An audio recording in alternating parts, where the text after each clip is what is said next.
It's very nice to be described as a guest of honor, but actually the truth is it is I who feel honored to be here at all.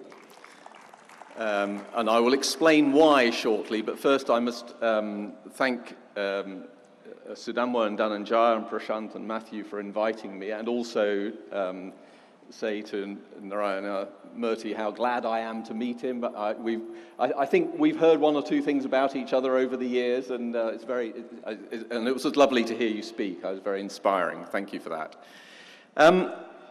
I've been involved with ExcelSoft for very nearly 20 years, as Sudhanwa described. I first came here to Mysore in May 2001 to discuss with Sudhanwa the possibility of collaborating to create some educational software platform technologies. I knew nothing about the technology, and Sudhanwa pretended that he didn't know very much about the educational side of things. Of course he did, but as Narayana Murthy explained, there was a certain amount of humility there.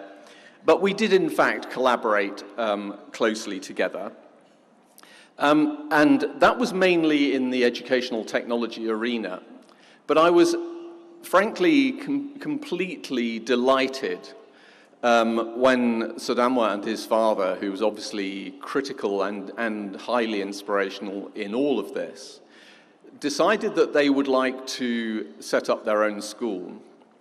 And it was a school that was not founded just on the idea that it was born out of an interest in educational technologies. That was merely a part of it. It was a school born out of the idea that it could be and should be and would be possible to create a school here in Mysore that would be all-inclusive about ensuring that it pitched for the highest level of excellence across the teaching and learning sphere. And I think that is what's been achieved. What is it that makes a great school? It might seem hard on the face of it, but in fact the quintessence of it is not complicated, really.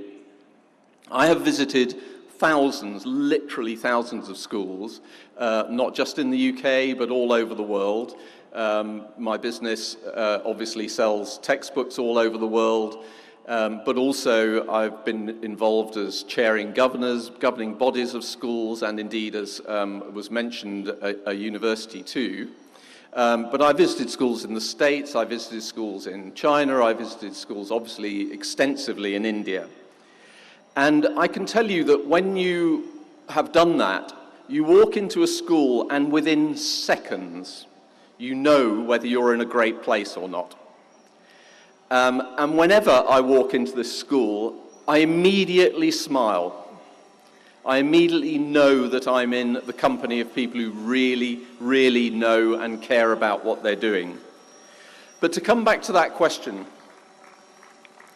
what makes a great school? Well, actually, you know, the first thing is it just has to have a really, really good idea about what it's trying to do. It doesn't need to be too highfalutin, it just needs to be very, very clear. And I think that through the people sitting here, and actually I have to say in particular Matthew, who has not been mentioned extensively this evening,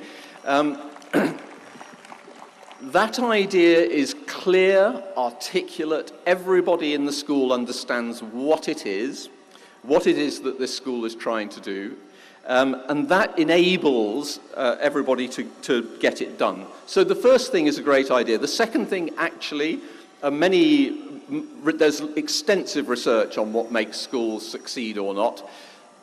I would say really it boils down to these things. The first thing is leadership, terrific leadership. That obviously is the principal, and in this case, the people who set the school up. But actually, it's wider than that. Leadership has to be diffused through the school. It has to be diffused amongst the other teachers. It actually has to be diffused amongst the students as well. And we have seen some of those leader quality students just now. The second thing that's quintessential to a great school is the quality of teaching. And one of the things that has been a great joy to me to watch over these last 10 years is to see Matthew and his senior staff develop an extraordinary cadre of absolutely top-tier teachers. Really, really high-quality people who really care about what they're doing. What is it that for me defines above and beyond the question of knowing your subject, understanding the pedagogy, how to work in a classroom, how to respond to individual students? All these things matter and they can be learnt over time. But for me, the extra thing that defines superb teaching quality is teachers who absolutely understand that it is they who should never stop learning. A teacher who stops learning about teaching and about their subject and about what they're trying to achieve will gradually just shelve. But in fact, you don't see that here. What you see is teachers who are constantly developing each other, working with the people around to continually improve the quality of what they do.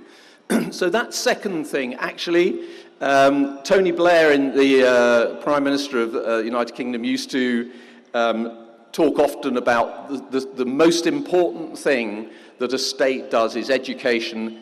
The three most important things are education, education, and education.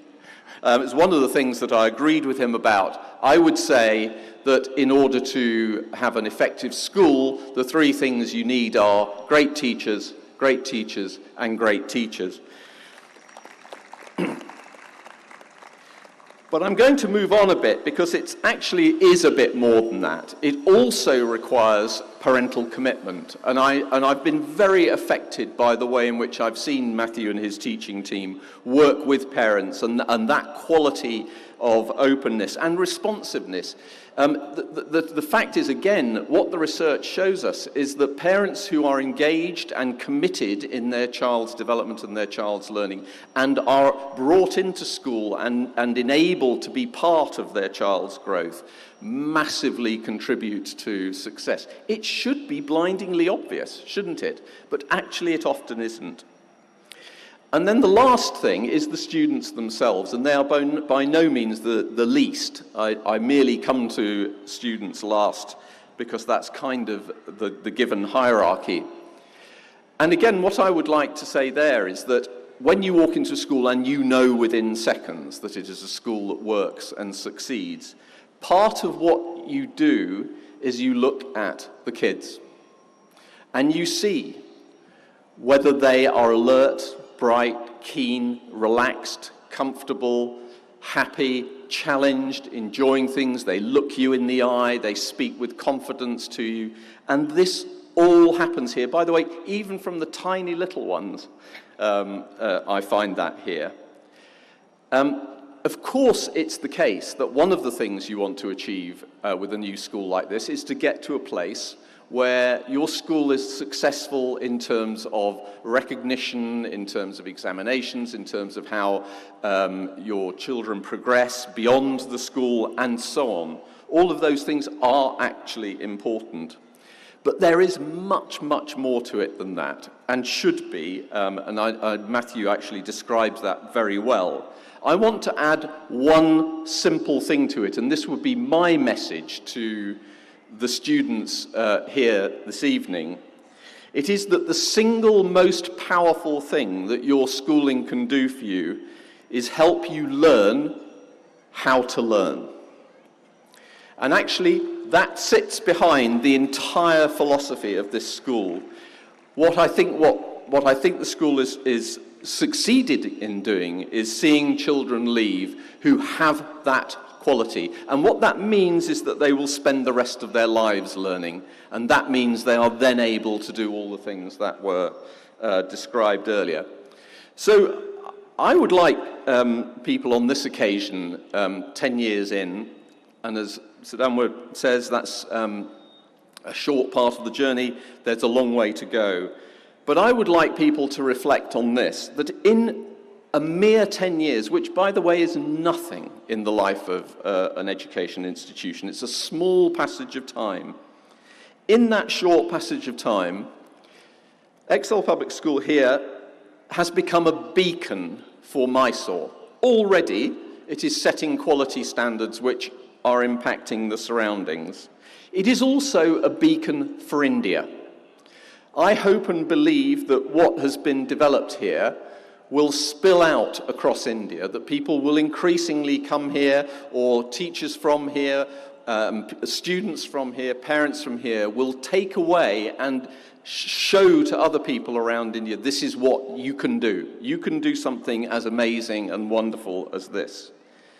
But I think more than that, in fact. I have occasionally brought people to briefly visit the school, and I can tell you that it is also becoming a beacon internationally. And I think it deserves to. I think it deserves to because it has, for two reasons. One, that it has looked into the future and thought about what future learning looks like, but it has also held firmly a hand onto its traditional place, its traditional approach to teaching, and, crucially, to the fundamental understanding that it is people who teach, not machines. I am grateful to you for allowing me to be here, for inviting me to be here, and for listening to these few words. I think that the school should be deeply proud of what it has achieved in the last 10 years, and I greatly look forward to standing here again in 10 years' time. Thank you.